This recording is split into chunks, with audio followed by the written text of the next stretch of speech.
संगत अस्सलाम वालेकुम या अली मदद। इन टाइम मां आहियां खैरपुर ज़िलो तालको नारो। पीर साहब पागारे शहनशाह जी हीअ ज़मीन आहे। उन में आहे सूरजमुखी पोखियल आहे। सूरजमुखी हिन खे सूरजमुखी, सूरज लफ़्ज़ पराई ॿोली आहे।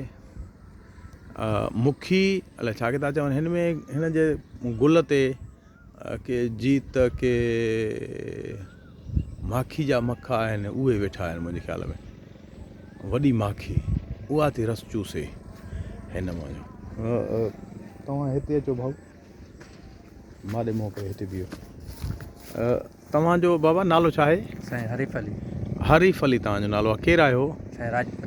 राजपुर आहियो। सुणा हिन खे तव्हां पोखींदे ॾिठो आहे, राहींदे?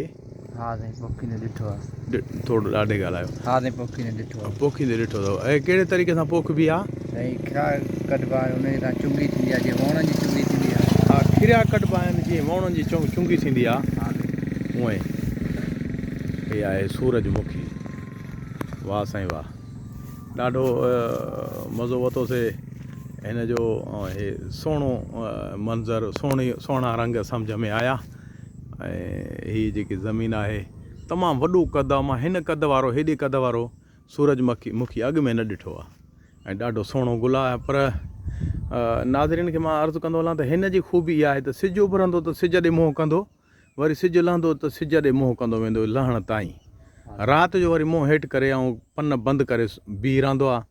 वरी सुबुह जो सिज उभरंदो त मुंहुं ओॾांहुं कंदो। हाणे सिज ॾे मुंहुं आहे हिन जो पंहिंजो। अलाह साईं तव्हां ख़ुशि कंदो। वॾी महिरबानी। या अली मदद।